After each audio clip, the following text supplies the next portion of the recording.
I wouldn't be happy with that. I know it brings in resources very quickly and does a very quick job over 3 days, and then they leave it to us, but I think it deserves far more investigation. I think the Heritage Lottery route is probably better. I think it's so what I'll do it's is known as well now. People are getting to know it. So.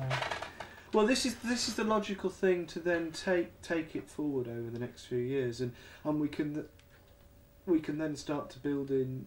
You know, once we've sorted out where this settlement core is, and we can then sort out not only our stag doing work, but also getting students down on a very controlled basis. Yeah, and then working that way as well. It also generates further interest on a wider scale. It gives ourselves a body where we can raise money to actually fund more work on site. And what's been the reaction to people? Have many people joined? There's been quite a few joined, yes. It tends to vary. You get people who just want to hear about it, people who want to get physically involved, and people who just like to come to the meetings. But there is an overall love of it because you get local people getting involved in their own history, really. These finds have brought to people's minds that it wasn't just the medieval people, it wasn't just Romans, but Bronze Age people. Many different people lived here on the site, going back thousands and thousands of years, and people seem to warm to that sort of thing. So how do you know there's a ditch running from this tree out across that field?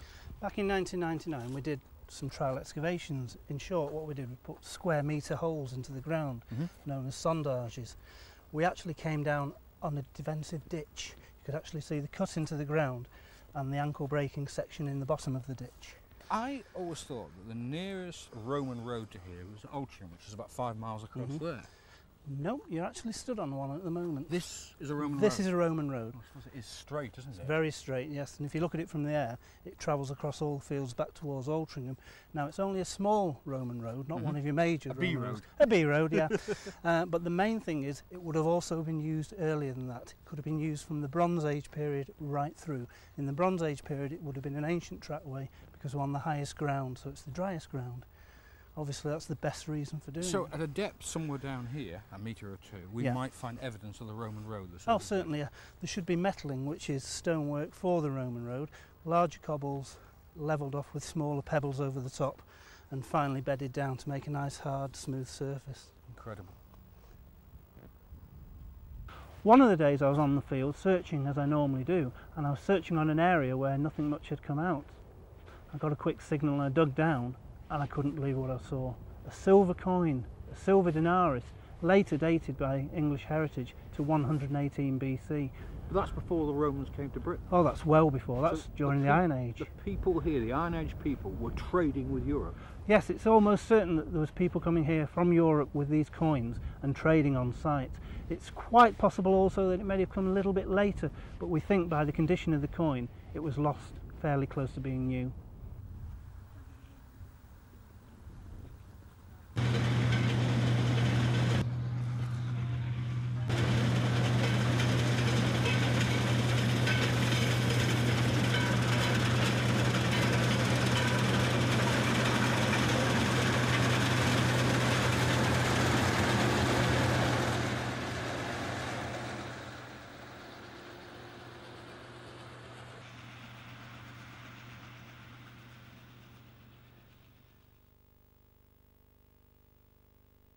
The field has actually been cut and left over by Richard. He said we could have that through the winter period up to March when he resows the field. The first thing we do from there is we bring in Brian and Debbie from the university. Now, Brian and Debbie are commissioned by the university to help with the archaeological survey of the site. We need to do the survey before we do any excavation to tell us where features may lie. This was done using resistivity and magnometer machines. But what are they recording? They're actually recording anomalies in the ground. With the magnometer, they're looking for any magnetic disturbance which is caused by fires, digging, land basically dug up and refilled in. With the resistivity, they're looking for a change in the ground, whether it's solid or soft, and this can actually give you a picture of ditches and walls and any sort of archaeological features which lie under the ground. And the information recorded can be downloaded onto a laptop computer. These what we call anomalies, not sure at present time, but they do, or they could be, post holes. And this group in here that seems almost to form a circular feature. But that's only, I need to look at them much more closely. On the first results, they were very promising. They showed us some rectilinear features of what could be building footings, and they were not on the normal line of the modern fields. They were actually on an angle, known as a Denaris. Have you talked to Dr. Shotter about that? No, because this is the first time I've seen it, and Right. if James lets me take Yeah, it away, take it with you. It is a remarkable collection. It In is. what period of history are we extending over here? Well, Nick would know better than I do, Well, being the finance officer. Bronze Age, like this item, going back to almost 2000 BC. But the fact that all this comes from one field, is that unusual? It is unusual to find this complete spread from Bronze Age, even older find, because we have flint as well, which is not here today, which probably goes back to the Neolithic period. And where would that flint have come from? Usually from this area, flint comes from the Yorkshire Wolds and Lincolnshire Wolds. It's brought into this It's still area. a long way to walk, isn't it? It is, yeah. But yeah, to find a complete spread across all these centuries in one field is unusual. Yeah, there's jewellery here as well. Yeah, we've got a range of Roman brooches here, and this one as well. It's a round brooch,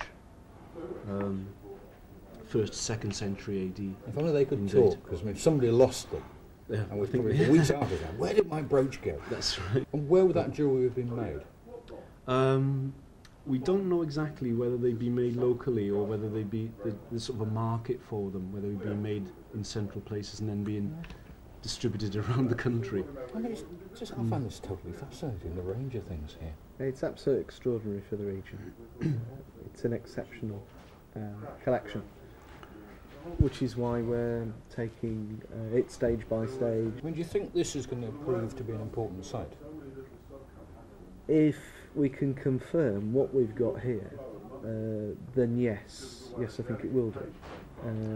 But that's the whole point of what we've been doing this autumn with the geophysical survey, to try and add to archaeological detail, if you like, to the finds we've got here. We've been doing this work with Jim now for 2 or 3 years, and we also have the local archaeology society involved. Well, that's good, isn't it? We've got the amateurs involved as well. It's very important to have the amateurs involved. They're the people who know the landscape, the local landscape, the local material on the ground. That's why Jim, for instance, has been able to produce so much evidence, because he knows the area intimately. And what I would like to do is what we'd like to do is support the local archaeology group and support Jim in furthering the archaeology in this area. So the geophysics is indicating there could be something here. It is, yes. There's a number of features on the geophysical survey which do not match the way in which the fields are running on our map evidence, which goes back to the mid-18th century. You can see that the fields here in the Mossborough area run north to south, and there's a very nice trackway doing the same thing. But we do have a series of anomalies running across the field at 45 degrees. The intriguing thing about that is that they are on a different alignment to the fields we've got on this mid-18th century estate map. And this mid-18th century estate map, you can see the field pattern runs north-south in the Mossborough area. And that is totally different to what we have here. This must predate that field pattern. And the big question is, what date is it? How early might it be? Roman settlement, obviously. One would like to think so. That's the object of the next phase of the project, to try and find out whether these features are archaeology. To find this range of things, this has got to be an important settlement, surely. It's very unusual to find this range of things in the northwest. You're being cautious, aren't you? I'm being cautious. I have to be cautious, it's my job. But it makes us more excited when we discover the archaeology to go with all these finds. It looks like we could have something that's a fairly wealthy settlement. That may just be a farmstead, but it could be other things as well. But at the moment, I'd just be eager to find some ditches we can associate with this fantastic collection of material. On the geophysical survey we undertook in September this year, we've had a number of interesting anomalies which may be buried ditches and enclosures. These results from the geophysical survey fall into three types of